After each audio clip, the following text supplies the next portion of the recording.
Hello everyone, আসসালামু আলাইকুম। কেমন আছো সবাই? চলে আসলাম আবারও তোমাদের মাঝে নতুন আরেকটি ভিডিও নিয়ে। আশা করছি আজকের ভিডিওটিও তোমাদের কাছে অনেক ভালো লাগবে। তো প্রথম ভিডিওটি হচ্ছে আমার এই ধরনের কাপ মগ, অনেক সুন্দর সুন্দর কাপ মগ আমরা অনেকেই পছন্দ করি এগুলো কিনতে। তো মাঝে মধ্যে কিন্তু সামান্য একটু এগুলো ভেঙে যায়, সেটা কিন্তু ফেলে দিতেও ইচ্ছে করে না। তো আমি একটি টিপস শেয়ার করছি বন্ধুরা, চাইলে তোমরা এটা ট্রাই করতে পারো। তো দেখো আমি এখানে চুন আর হচ্ছে সামান্য একটু চিনি নিয়ে নিয়েছি। এখন এটাকে আমি ভালো করে মিশিয়ে নিব। চুন আর চিনি মিশানোর কারণে এটা কিন্তু পাথরে পরিণত হয় বন্ধুরা। তো দেখো আমি এটা কিন্তু এখন মিশিয়ে নিয়েছি। এখন আমি কাপটার মধ্যে বসিয়ে দিব। তোমরা চাইলে একবার ট্রাই করতে পারো, অনেকটাই কার্যকর হয়। কারণ আমি একটা ভিডিও দিয়েছিলাম অনেক দিন আগে, সেটা কিন্তু বেশ ভাইরাল হয়েছিল আপুরা। এই আমি ছিদ্র পাতিলা এবং বালতি যে কোনো কিছু এগুলো বন্ধ করার জন্য। এটা কিন্তু তোমার আগুনে দেওয়ার কোনো ভয় নেই, এটা কিন্তু আজীবনই থেকে যাবে, এভাবে কোনো সময় উঠবে না। তারপরে তোমরা চাইলে এটা একবার বাসায় ট্রাই করতে পারো।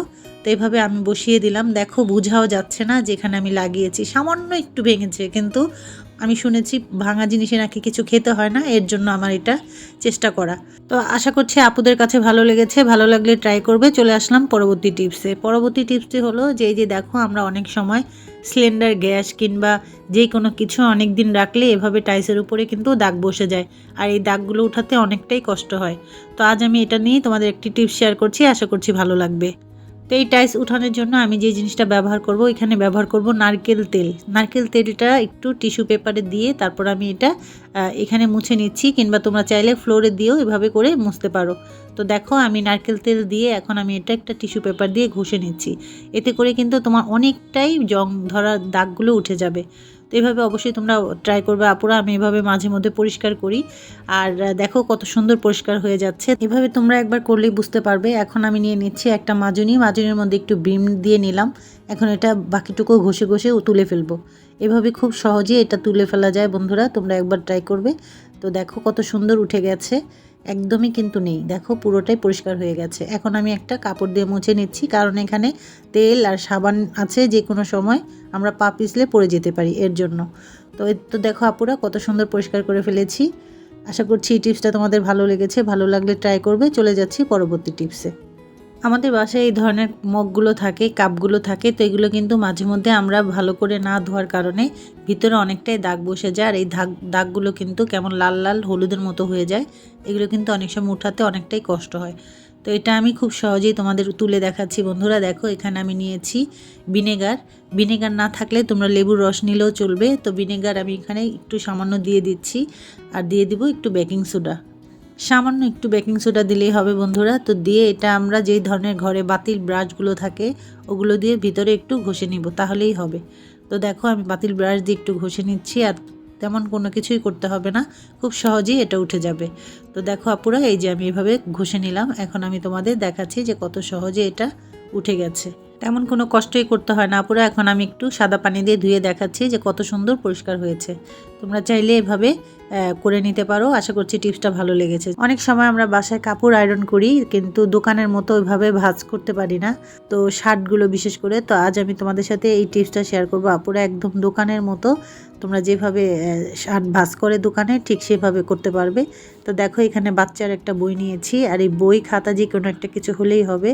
এভাবে একদম মাথার উপরে দিয়ে নিবে, শার্টের কলারের কাছে দিয়ে এইভাবে সেম ভাঁজ করে নিবে। তোমরা দেখলেই বুঝতে পারছো যে কিভাবে করছি আমি। তারপর দেখবে খুব সহজেই দোকানের মতো হয়ে গেছে। তো এই তো আপুরা, হয়ে গেল দোকানের মতো শার্ট ভাঁজ করা। তো এখন আমি এই বইটা বের করে নিচ্ছি। তো দেখো কত সুন্দর করে ঘরেই আমরা দোকানের মতো ভাঁজ করে নিলাম। তো এখন আর আমাদের সমস্যা হবে না। আশা করছি টিপসটা আপুদের ভালো লেগেছে, ভালো লাগলে ট্রাই করবে। চলে যাচ্ছি পরবর্তী টিপসে। আমাদের বাসায় অনেক সময় শুকনো মরিচের গুঁড়ো, এটা আমরা রেখে দেই রান্নায়, সব সময় অনেকে ব্যবহার করি, আবার অনেকে করি না। তো মাঝে মধ্যে দেখা যায় যে এই মরিচের গুঁড়োর মধ্যে দলা পেকে থাকে, আর সেগুলো কিন্তু খুব একটা মানে মনে হয় যে ফেলে দেই, খাওয়ারও কেমন যোগ্য থাকে না, এরকম একটা অবস্থা হয়ে যায়। তো আমি আজ যে টিপসটা শেয়ার করছি, আশা করছি ভালো লাগবে আপুরা।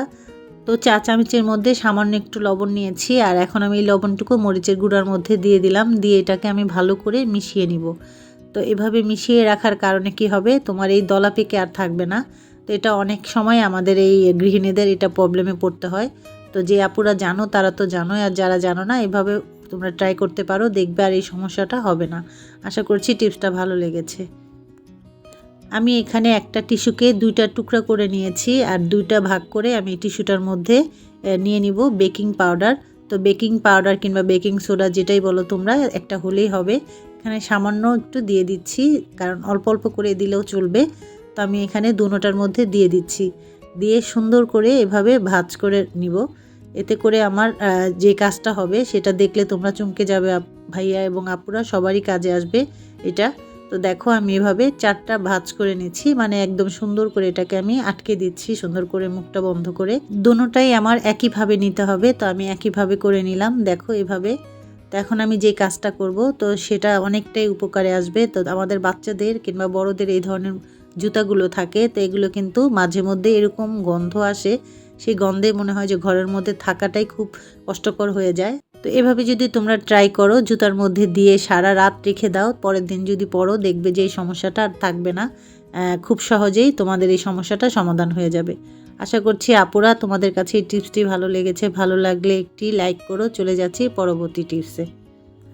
আমাদের বাসায় অনেক সময় দেওয়ালে এই ধরনের ফুটোগুলো হয়ে থাকে, মানে ছিদ্রগুলো। এই ছিদ্রগুলো এই কারণেই হয়, আমরা প্যারাক মারি অনেক সময়টা আর বন্ধ করতে পারি না। কি দিয়ে বন্ধ করব তার একটি টিপস শেয়ার করছি। দেখো এখানে আমি টুথপেস্ট নিয়েছি, এই পেস্ট দিয়ে আমি এটাকে বন্ধ করব। তবে সাদাই নেবে, অন্য কালার হলে এটা ভালো দেখা যাবে না। তো এখন আমি এই ছিদ্রটার মধ্যে এভাবে একটু আঙ্গুল দিয়ে দিয়ে দিচ্ছি। এতে করে কি হবে আপুরা, দেওয়ালের ছিদ্রটা সুন্দর মতো বন্ধ হয়ে যাবে। এটা তো কেউ বুঝতেও পারবে না যেখানে ছিদ্র করা হয়েছিল।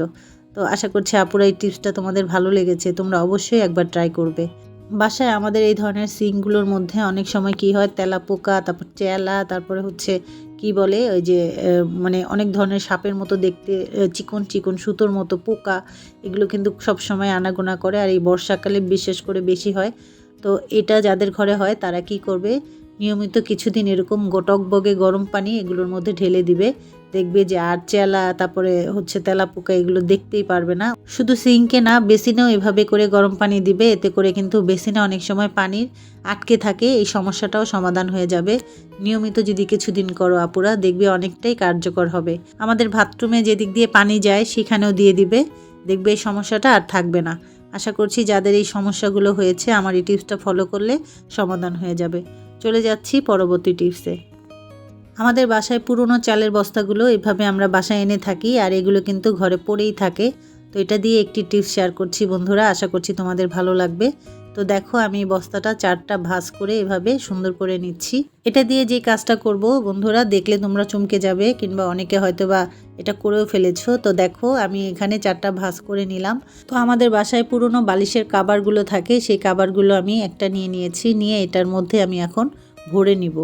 তো এটা দিয়ে যে কাজটা হবে বন্ধুরা, এখন তো বর্ষাকাল, এই বর্ষাকালে আমরা অনেক সময় পাপোশগুলো ধুয়ে বাইরে রোদ্রে দিই, আর শুকাতে কয়েকদিন লেগে যায়।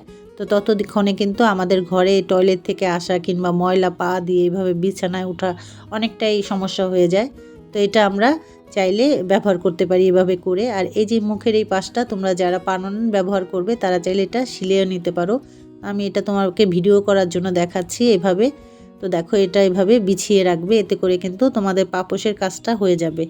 পুরনো বস্তা দিয়ে অসাধারণ একটি টিপস শেয়ার করলাম আপুরা, চাইলে তোমরা এটা ব্যবহার করতে পারো এভাবে।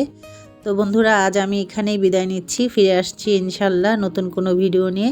সেই পর্যন্ত তোমরা সবাই ভালো থেকো, সুস্থ থেকো, আমার চ্যানেলটির পাশে থেকো। আল্লাহ হাফেজ, আসসালামু আলাইকুম।